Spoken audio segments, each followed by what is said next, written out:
Good morning everyone, my name is Janie and welcome back to my garden. I live in Northern California in Zone 9B. 2 years ago, we moved into this home in January 2020 and I had my first actual yard. I decided to teach myself to garden and I've been obsessed ever since. I've learned everything I know from trial and error, YouTube videos, blogs, and library books. When starting this gardening channel for YouTube, my aim was to inspire small home gardeners to start their gardening journey. And I think the most important thing is to start with the basics. I remember 2 years ago when I was starting my gardening journey, not having any idea what was being talked about in gardening videos and in books, and I had to look up every vocabulary term before I knew what I was actually supposed to do in my garden. So I'm really excited about the video today. Today is the first video in my Gardening for Beginners series. I plan to get into the nitty-gritty and the basics of gardening for all you new gardeners out there. I plan to release a new video every Monday on my channel. So if this sounds like something that might be interesting to you, please subscribe. Every week we'll work together, working through the essentials and the basics of gardening, so by the time the gardening season is in full swing, you guys will be ready to go. Now, let's get into the gardening basics for beginners, starting with 8 easy steps. Okay, now let's start with step 1, which is know your zone. And this is really important if you watch videos or read books that are written by gardeners that live in different climates than you and thus different zones than you. The map is divided up into USDA hardiness zones, which defines a certain range of climate conditions. This will tell you how hot and how cold your area is, and thus what plants will survive and thrive in your garden. To find your zone is very easy. Just type into Google something like growing zone and then your zip code, and your zone should pop up right away. Once you know your zone, then you'll know what kind of plants are available to you. For instance, I live in Zone 9B. If I was to look up an Arctic fire dogwood from Proven Winners, I would see that this shrub is hardy in zones 2 through 7.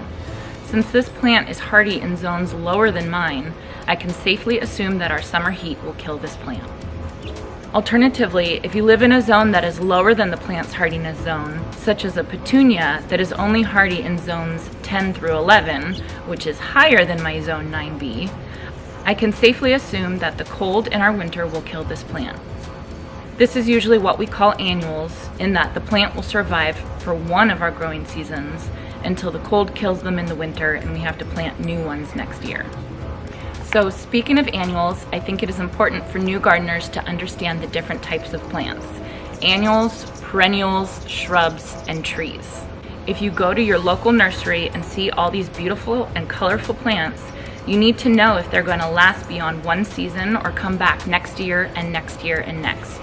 When I started gardening, I wanted the biggest bang for my buck, so I always focused on perennials that I knew were going to come back the next year, and the next. Now the trade-off with that is that usually perennials have less color than annuals. Perennials bloom for less of the season than annuals. So it's a trade-off. So to break it down, annuals will live for only one season or one growing year. However, annuals tend to be more colorful and have a longer blooming season.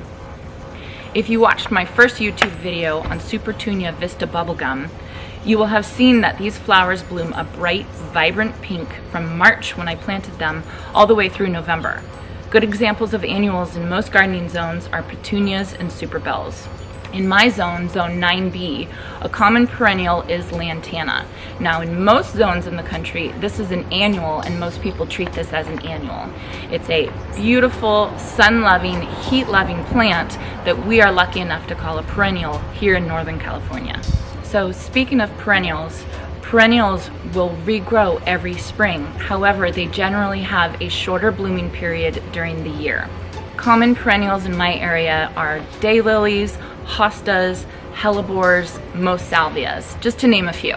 Shrubs are similar to perennials in that they'll become permanent elements in your garden. Shrubs can either be deciduous, which means they will lose their leaves in the winter, or evergreen, which means they will keep their leaves green throughout the winter and provide great winter interest. Shrubs are usually woody stemmed and obviously smaller than a tree. Finally, the last type of plant in your garden will be a tree.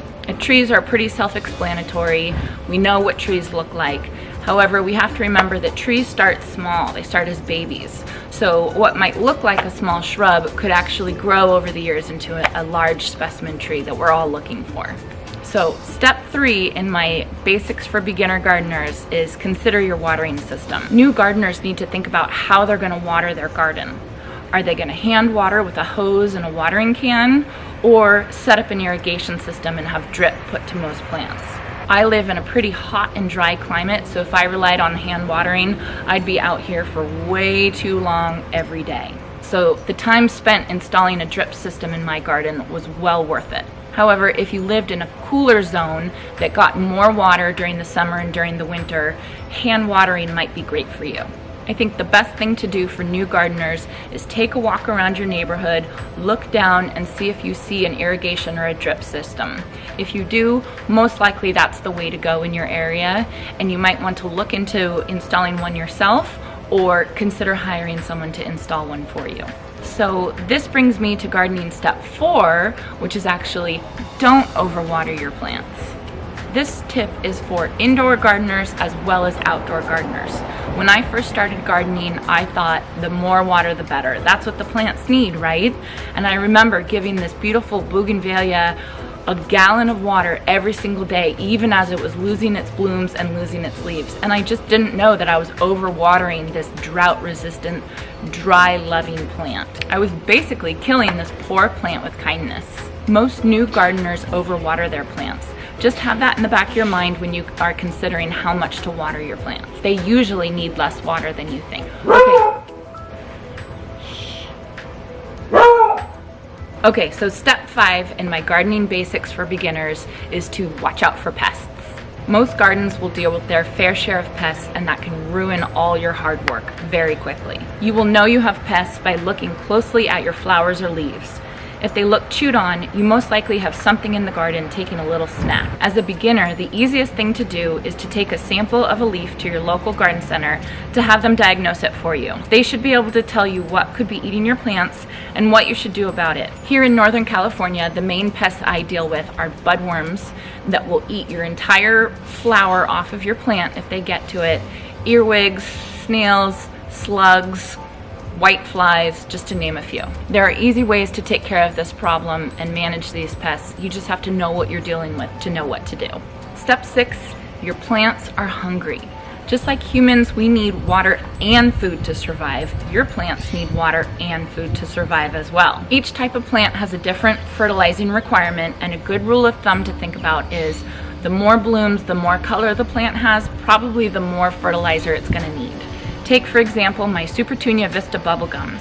They're probably the most abundantly colorful plant there is, and therefore they need food every week during the growing season. Compare this to a perennial that only blooms for a few months out of the season, and they might only need a dose of fertilizer once or twice a year. I think that once I started actually feeding my plants, they became more vibrant and put on a show to thank me. I like to keep my fertilizing schedule set in the calendar on my phone, so I have reminders to tell me when it's time to go feed my plants. Step 7 is keep a plant journal. This is a ton of information, and there's no way anyone can remember all of it. I like to keep my plant journal in my phone so I can look back on all the information that I have. I like to look on the plant tag and note when I can expect it to bloom, how much and when I should be fertilizing, and also when and how I should prune the plant if needed. Having this allows me to look back on my notes from when I first bought the plant so I can remind myself what I need to do to treat the plant accordingly. So this has been a lot of information, I know. I felt the same way when I started gardening. There was so much information to learn out there, and I felt like I was never going to be able to grow anything. The true secret is gardening is an art, it's not a science. It's trial and error, and humans have been gardening for hundreds of years and have done a great job at it. We didn't always have YouTube videos or library books or blogs to reference. Gardeners just went outside and got started. I truly think the best way to learn how to garden is by trial and error. Find a plant at your local nursery that you love, take it home, plant it, water it, feed it, take care of it. If it doesn't live, that's okay. Take it as a learning experience. Did you overwater it? Did you underwater it? Did you plant it in the wrong spot in your garden? It's all a learning process. One day it just clicked for me when I was in my garden. I realized I was actually listening to my plants more than I was listening to YouTube videos and blogs. And then I knew I was a gardener. Just get out there, dig, plant, water, and repeat. I hope this video has been helpful for all you new gardeners out there. Please join me next week for the next video in my Gardening for Beginners series, where we talk about planning out a new garden. Thank you everyone for joining me today. If you enjoyed this video, please consider hitting the like button and subscribing. Have a wonderful day, and I hope to see you all in another video very soon.